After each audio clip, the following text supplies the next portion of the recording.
A very warm welcome to the teaching for the Parish Evangelisation cells. And the theme has been directly or indirectly requested by the leaders and the co-leaders of our Parish Evangelisation cells here at Holy Innocents. And the topic is missionary by nature. And we'll be looking at one entity, one missionary entity, the church.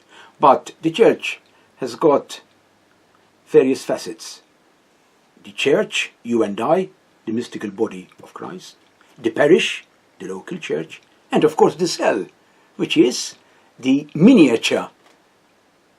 It epitomizes the parish. It's the parish itself.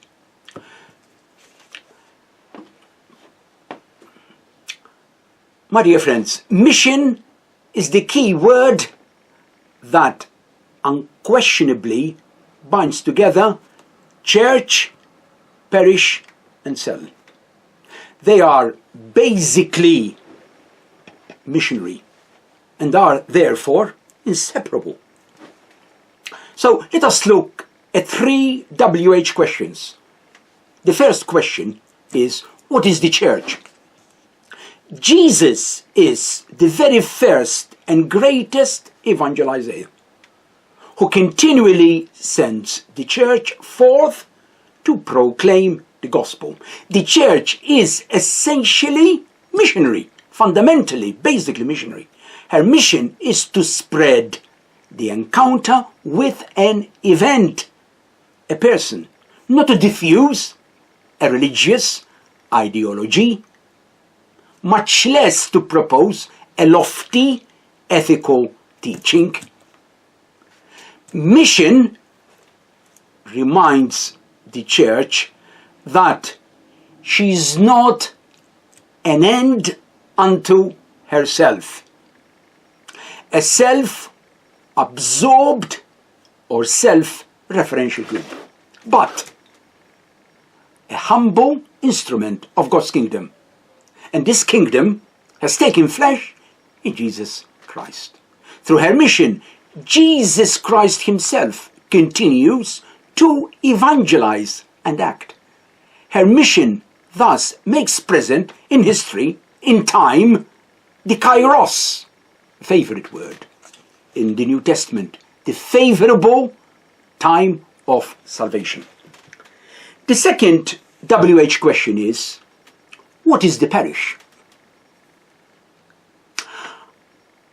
I have come to believe that Pope Francis' apostolic exhortation, Evangelii Gaudium, the joy of the gospel, is the roadmap of how to implement evangelization in our parishes, and most of all, in our daily lives.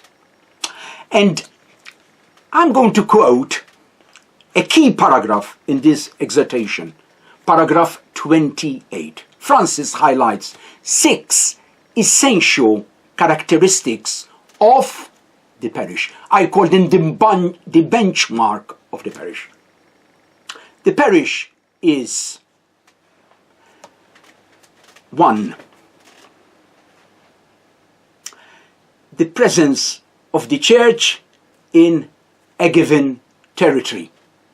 2. An environment for hearing God's word. 3.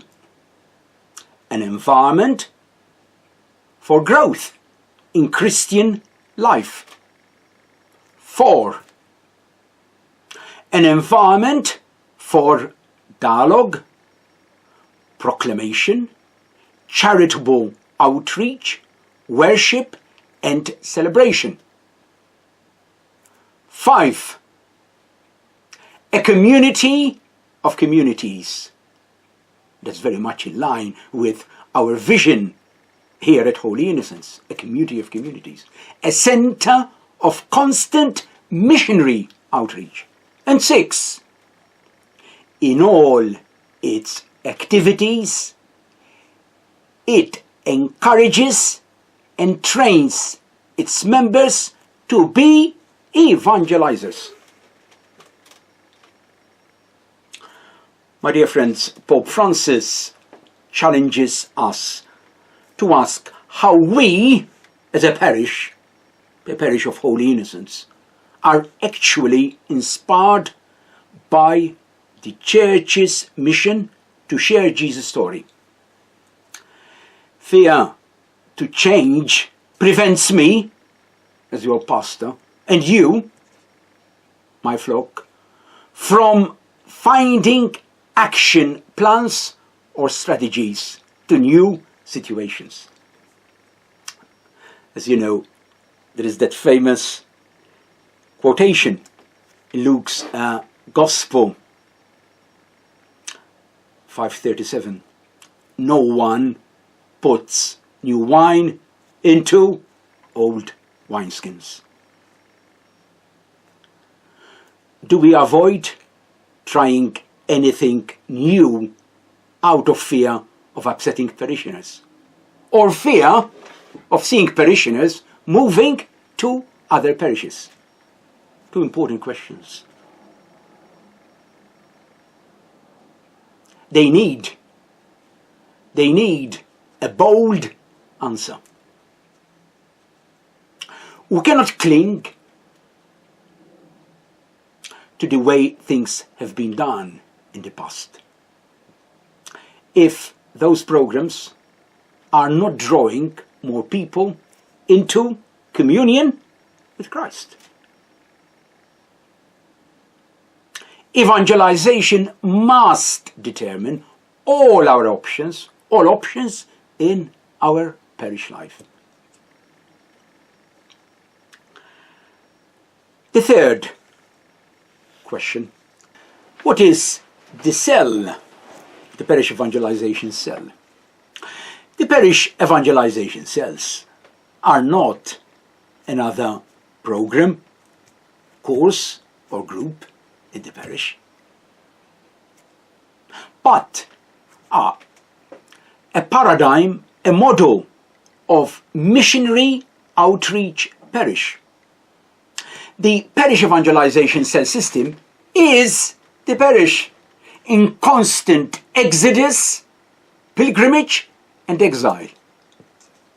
PECs thus find an echo in the first century dynamic, growing Christian community, as highlighted in the Acts of the Apostles in chapter 2, verse 42, and also put flesh on the bones of Pope Francis' vision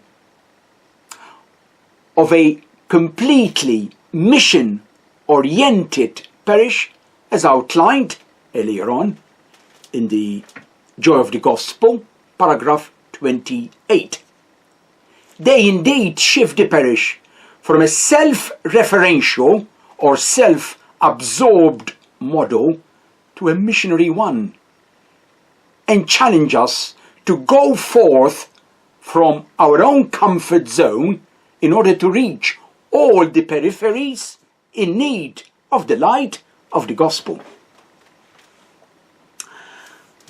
What is the action plan or the strategic plan of PECs? The strategic or action plan of PECs is known as oikos evangelization, underpinned by prayer.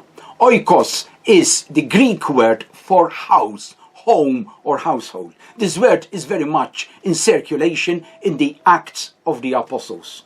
According to PEC's strategy, the most effective way in proclaiming the gospel begins within the walls of our home, namely in our existing relationships with our relatives, neighbors, work colleagues and friends, accompanied by our constant prayer for them. They are our oikos and need to hear the verbal proclamation of the gospel so that they can be saved. Most non-Christians are non-Christians because they do not know a Christian, or because, unfortunately, they do know a Christian. This reminds me of a passage in Mark's Gospel. Jesus, in the case of the demon-possessed who was healed, but wanted to leave everything and follow him, he did not allow him to do that. But what did he tell him?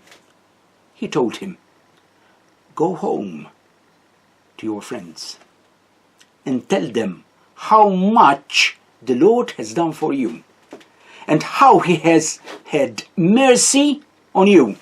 And what did he do? And he went away and began to proclaim how much Jesus had done for him. And everyone was amazed. We read this in Mark's Gospel, chapter 5.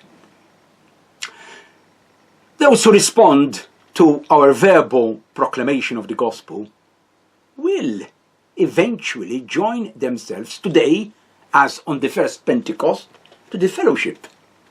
They will listen to the teaching of the apostles, the New Testament, and will partake in the breaking of the bread, the Eucharist, and the prayers. This is the teaching which we had the last time, Acts chapter 2, verse 42. Both Parish and Cell are almost identical in their DNA and also have the same fundamental objective, namely, they chiefly exist to form missionary disciples. At the heart of every cell, we find 3 of the 4 patterns of behavior of the early Jerusalem church aimed at forming missionary disciples. That is to say, what do we find in the cells? The teaching of the apostles, scripture, the New Testament, the fellowship, and the prayers. Although at the cell meeting the breaking of the bread is missing, cell members, you are being nourished by the teaching, the fellowship, and the prayers to partake of the Sunday Eucharist. My dear cell members, we, and when we say we, I am including laity, religious, priests, we are all called to walk in discipleship with Jesus every day and are on a mission to share his story of love with our household, or oikos, God has placed in our lives. Indeed, discipleship and mission go hand in hand.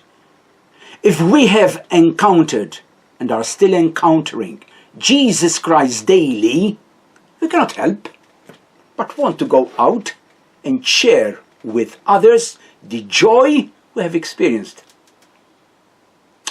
At a special audience in the Vatican on the 5th of September 2015, and many of you were present, and this was in the wake of the official recognition of the Parish Evangelisation cell system, Pope Francis reiterated this point to all of us. There were over 6,000 cell members from all over the world.